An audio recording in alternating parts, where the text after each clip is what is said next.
All right, my name is Jesse Stewart. I'm here with Seth Lewis, former member of Charlie Troop, Task Force 300, honored there behind us, and get an opportunity to sit down and just talk about some of the Phoenix Project stuff, mainly in terms of resilience. And just got done having an incredible day, and love to hear from you on some of these aspects that I've been sharing with you that I've incorporated over the last year and a half.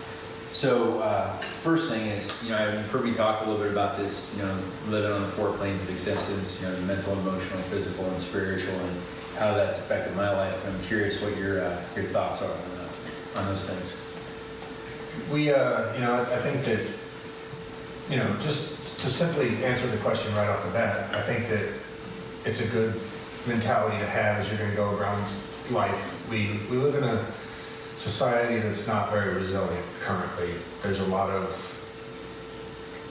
wanting to be a victim and wanting to let your trauma define who you are and not wanting to overcome it. And that, I believe, is 100% the wrong way to go about it. And not to push this aside, not to say that this didn't happen, but to acknowledge it and grow from it as best as you can for what happened is amazing. And we were very resilient in the military in certain aspects, but not all of them. I think that when you talk about emotional resilience now, it's much different than what we experienced in the military with that pure stoicism, and not stoicism in the philosophical sense. I mean, just like, I don't show emotion. When something's bothering me, the only acceptable emotions I'm allowed to show are like laughing and pissed, and being able to acknowledge and take on other emotions that are that hurt, that aren't fun to feel, right? And still go through them and be on the other side of them is a huge benefit to any human being. And then also the spiritual side. That's another side that was severely neglected, and it probably continues to be severely neglected in the war fighters. Is nobody's really that spiritual. Nobody's really trying to tie this into anything bigger than what it is, or anything bigger than. I mean, it is something bigger than themselves, right? Because it's a huge organization, the U.S. Army is, but nothing ethereal, nothing that is quite not physical, and by incorporating the emotional and the spiritual into it, as well as maintaining your strong mental mindset and maintaining your physical health and your physical resiliency, it makes you a complete person. It brings you into a complete fold, and it's like when the Spartans went forth, right? They broke the thing in half, and it's like their version of dog tags. Leave this half behind. You carry the warrior half with you. That's the mental and physical. You come back home, you got to rejoin it with the spiritual and emotional to become a full human again. You don't leave the warrior behind. You make it better. You make it whole, kind of thing. That's how I feel about it. Yeah, I mean, I've heard me talk probably a little bit about this whole warrior yogi, Sure. mindset. I realized, about 15 months ago that, I did not want to leave the warrior side of me because it was part of so much of my fabric, who I am. But at the same time, what did the warrior mindset get me? Right. Or where did it get me to? Sure. And by all accounts, when I retired from the Army, I was very blessed. I had a 04 retirement with a couple master's degrees and being able to move on and potentially do great things. But yeah, I think that's a huge fact, and that's something I'm real careful when I talk about the spiritual aspect, where you just have something. That's an interesting tie-in with the Spartan mindset that I'll have to definitely take a little bit of a deeper dive into. But you said something else too, about there's only two feelings that we're allowed to express: being pissed off or humor. And I'm just curious, what were you seeing from me? You knew, like, when you first showed up in 2007, because when did you get to the unit? I showed up to the unit around, I believe it was close to my birthday. I think I turned 21 in Iraq, so it was before June 11th. So you saw, so I guess you didn't know me before I went into command then. I didn't know you when you were a platoon leader. No. Yeah, so, but just out of curiosity, what was the view, from your foxhole of what this was? Maybe you didn't even know how old I was, or, the fact that the circumstances surrounding me going into command. I'm sure you probably eventually heard about Sure. it. But I mean, what was your view from that foxhole? Because I don't think anyone really knew what was ever going through my head. To include Colonel Pappas. Well, I would agree with that, and also probably to include First Sergeant Cooper, to an extent. From what I saw was basically this. I saw a man, a warrior, who seemed, I mean, don't brush it off. I mean, that's a thing that you notice about people in the Army right off the bat. Who here is a warrior and who here is just a fighter, That's a big thing. I saw you as being a little aloof, but also well put together. You seemed to be in control. Now, as we've talked since then, other things were obviously the case, but you seem to be in control. From my view in the foxhole, completely in control of the situation, no matter how hectic it got. We could at least count on you to not be excited. It's an exciting situation. We're supposed to be amped up. We're supposed to be, but you're not taking it too far. You're still maintaining that calm head. You're on the radio with, 4 different people talking to brigade, talking to AWTs, all that fun stuff. Coordinating fires on squirters that are running off the cache sites to go get RPGs, come back and fuck us up, right? And the whole time, it just seemed like, I felt okay. Like, the people above me seem okay in this moment. I'm brand new here. This is my first experience with crazy stuff going on, and everybody above me seems like they're holding it together pretty well. And that starts at the top. I mean, that starts with you and Cooper, 100%. Yeah, so with that being said, so we went on, so you were part of the break that we had, about 10 months stateside. Yes. So thoughts of the train up, and then thoughts of the deployment we went into where, we did more missions than anybody else yet had not one single Purple Heart in the troop after setting the record. Right. For Purple Hearts, just one deployment before. Right. No, that's 100% true. And I'm obviously not trying to brag about anything here, but I think that's a pretty incredible achievement for the unit, for us. Yeah. Because it's obviously not just me. I mean, that's the people executing the plans and the training and all that stuff. Well, I mean, honestly, we talked about it a little bit, at lunch or at dinner with Hinkleman, who, was also in the unit, and that was the response to the trauma, I think, was the training.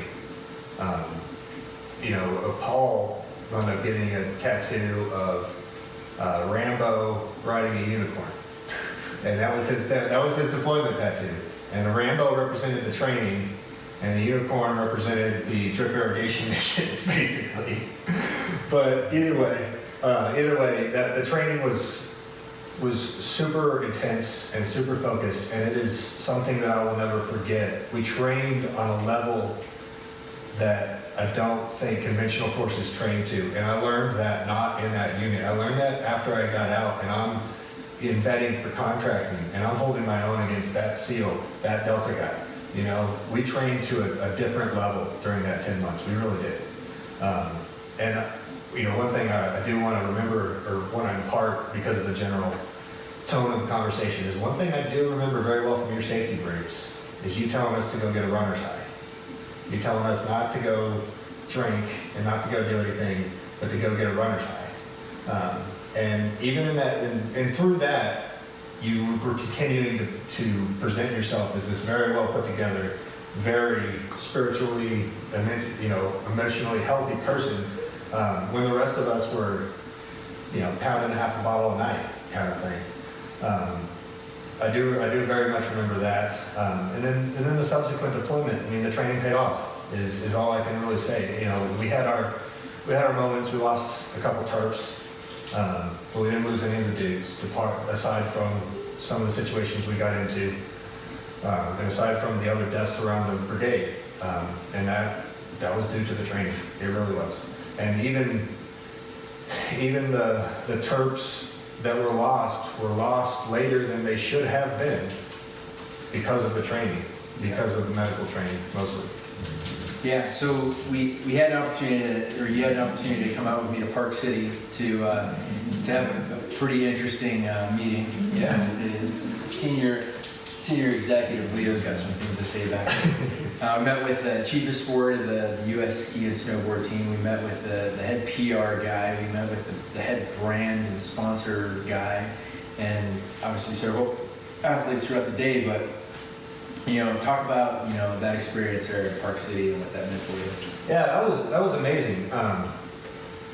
First of all, being able to link back up with people that you went to war with, years and years later, and be civilians together is a very powerful experience. And not just civilians, veterans together. We're past that time in our lives.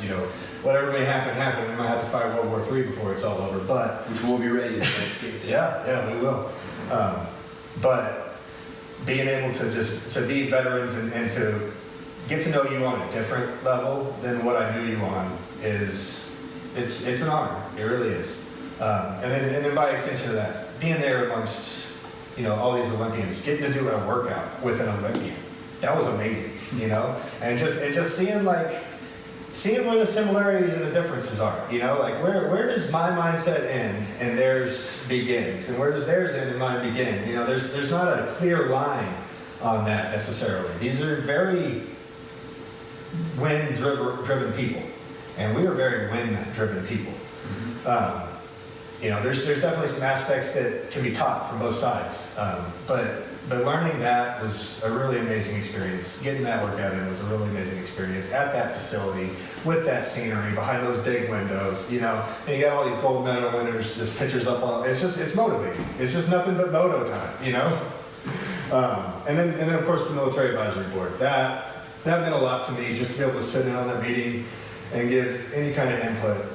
Because we had a lot of people from various eras, Vietnam, global war on terror, in various roles, all the way from company level, platoon level leadership to generals, and then all the way down to squad level guys, which was really good to have that in the room, along with my girlfriend Nicole happened to be there, along with her, and she gave her perspective as a veteran as well. It was really great to know that my experiences as a lower enlisted guy were held in such high regard by the people that led me and by the people who were so far above me was very honoring experience. Very honoring experience. Well, I'll tell you what, man, I advocate big time, for you guys whenever I get an opportunity to share with, those guys, and they want to talk about the awards, that I received and the rank and the time that I received it. I always said, listen, that was only because of one reason. It was because of, these 149 guys at any given time that I had the opportunity to work with, not that worked for me, but worked with. And so I constantly talk about this, right? And I don't think until that event, they actually believed me. Not that it was, I think it was one of those oh, that's a line he says. He's just trying to put off this, this humble person thing. Right. But I mean, honestly, man, I will, if you go back and look at any of the talks that I did, I always say, listen, any success that I may have had was directly a result, of these guys. And then so for me to bring you in, and they didn't have an option. I was like, listen, I'm bringing these people, and if you don't like it, then, Yeah. And I knew it wouldn't get to that. Right. I've been fortunate enough to build a relationship now. Would I, put out an open Facebook invitation to anybody that ever served with me? Right. No, I mean, we got to, we got to vet it and make sure that it's the right thing. But it was awesome to be able to actually show them, General Castle, hey, sir, this is for real. This is about me wanting to, make this much bigger than anything just of me or you or John Buckley or the C team. Right. This is about the team. This is about, I was joking with Jason where he said, where are we meeting at? And I'm like, we're meeting at the headquarters of Team Awesome. Hashtag Team Awesome. Hell yeah. And it's all right. And I'm like, dude, we're all meeting at my place because that's where we're staying. So it's Team Awesome for the weekend. Okay. And I mean, that's what it's become about for me. And I know there were a lot of people out there that were adamant that Jesse Stewart was just out for himself. And you talk about the perception that people had of me, and with the safety brief and stuff. I cannot tell you how many Fridays I swore that I was not going to drink over that weekend. Yeah. And part of the reason why I would say that, it was to give myself the personal accountability. Yeah. But I'll tell you what, man, when you get home and you come home to a spouse that doesn't understand, to her credit, what was going through my mind at that time. It's like the only way I could get it to stop was to self-medicate. Sure. And it was never a point of trying to, have a higher than thou art attitude, you guys, because I never drank in public. I never went out and drank with anybody. It was always, by myself. And, but I mean, I cannot relate how much I hurt, for what happened over that deployment, how much pain I was feeling over that deployment, because, now granted, you didn't know me before, but man, I never drank prior to 2007. I mean, it was literally, how can I go out and do a half Ironman on a Saturday morning that was the way that I looked at it. Right. And so, we do what we need to do to survive. And I'm not saying that I did it the right way by any means, but I just know that, all that training that we did, it was never about getting an award. It was never about getting a promotion. It was about making sure that we did not have a repeat of what we went through in 2007. I believe that. I do believe that. I mean, I felt that at the time too.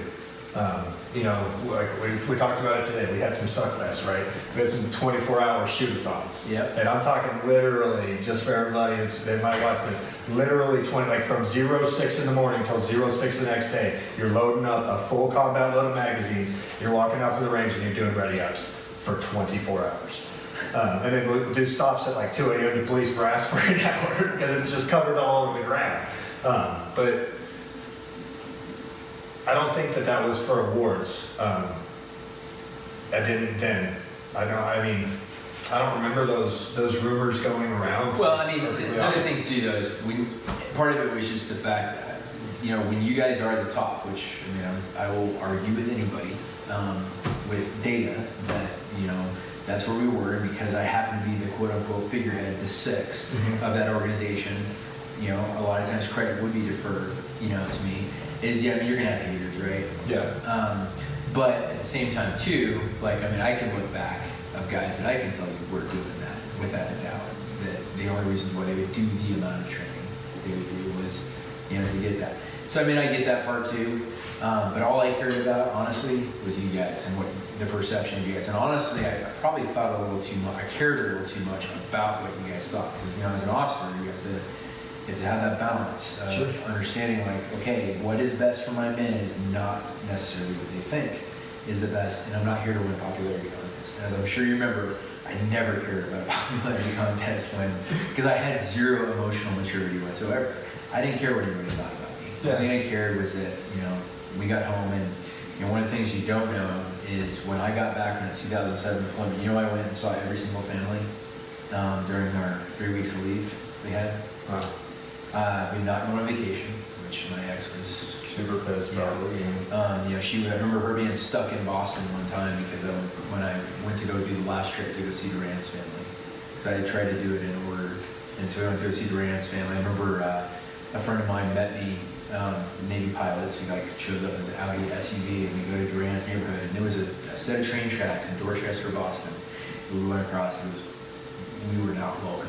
Yeah. And when we stopped, there were gangbangers that came up to us, and when I explained to them why I was there, they actually remembered who I was, of Durant talking about me. Wow. And they watched his car, and then they sat out on the front porch of his mom's little shack, essentially what it was. Yeah. While we talked, and basically told us, you're protected while you're here with us. And there were families that a couple times straight up get off my property before I could leave. Yeah. And not that I was expecting everybody to oh, it's okay, we knew you just did the best you could, but I was not expecting that. And I'll tell you what, man, that experience, I under no circumstances wanted to ever go do another visit again. And did I have to? No. But it was what I felt that I had to do. And I was going to do anything and everything to make sure that I never had to make any of those visits. And on the flip side too, or on the other side, that was also a way of me covering up pain. I think we talked about it, that I was never a human being. I was just a human doer. Yeah. And if I ever stopped doing, then I would have to be and feel, and that wasn't worth it. And I think that's why. Obviously, I never had any DT or any signs of withdrawing from alcohol when we were in the field. So you know, it wasn't like they didn't have an IV hooked up to me 24 hours a day. Right. But the second I stopped doing, that's when I had to, you know, get into that. But the lesson, let's talk about today. So today we got to go out and have some fun. You know, an opportunity to show it. And you know, when Jason initially, when we started, he was kind of like, you know, I'm just kind of doing this because you wanted to do it. And I mean, I knew any 18-year-old boy get a gun in his hand, and it's gonna get good. Yeah. But you know, he did not want to leave. He was gonna stay out there and shoot until he was dragged back in that car. So tell me a little about that experience from your perspective, your foxhole. And that was awesome. You know, we had a good ride out there. We talked a lot about just the way that things worked in Iraq, and the roles that I had, you know, as a Rista squadron, we had a lot of roles, right? And then we got out there and had a short little safety brief, you know, because I'm dealing with a higher level individual here, you know. I just had to remind him a few times it wasn't like fingering the trigger, he was just in the trigger guard. I wanted to remind him a few times. And I appreciate that, because the last thing that I need right now is on my conscience that we killed the Olympic caliber athlete. We killed an 18-year-old. Yeah. No, but he was good. I talked him through the concepts. He listened, and you want to know what's funny? Maybe it was his age. I've always said this when teaching people to shoot: it's easier to teach women than it is to teach men, because they don't show up with the ego. Yep. And he didn't show up with the ego. He showed up ready to learn, and that's why he had his first round hit. And within his first full magazine, he had maybe 2 misses. And then not long after that, it was a full magazine. I'm not missing on at least this, you know, torso-sized target kind of thing. And then he just wanted to keep coming back, and the repetitions that he put in that short amount of time, he gained a lot of skill just in that short amount of time. And it was pretty awesome to see, you know, how quickly that somebody of that caliber who has gain skills in another area can translate that to another highly technical skill set. That's always been something I've enjoyed when I teach people to shoot. Skydivers, you know, and now snowboarders or whoever. It's always been something I've really enjoyed. And, you know, give him another 1,000 rounds and he'll be able to pass the Delta Force CTEs. You know, I guarantee it. Yeah, no, he's a stud, and I'm really excited that he was one of the ones that responded to working with us, because, you know, man, it's gonna be awesome if, you know, 3.5 years down the road, you know, you and I are flying out as part of, you know, Team Woolley, and I have a feeling it'll be much more athletes than that by the time things are said and done. But going out there to support him in China, you know, because I mean, these kids, man, they are on the geopolitical stage. I mean, 18 years old. Especially with what's happened right now with the U.S. and China. China's really trying to step up and to be the world leader, and you know, it's a big thing. And they've got the Olympics in 2022, right? So, but man, it was awesome today. It was such an honor for me to be out there with you guys, and you know, be able to show Seth, like, hey, you know, these are the guys that supported me, and now it's an awesome opportunity to turn around and, you know, support them, and you know, hopefully let them have a great time. So it was great. It was great to connect with Hank. You know, I look forward to having customized a pistol for me. Yeah, you did good work. Yeah, no, I was impressed with it. I didn't even get a chance to shoot the new gun today. The sights. We'll do it again. We'll do it again soon. Definitely will. We'll do it again soon. So, all right, brother. Well, hey, it was awesome. Yeah. All right, thanks, man.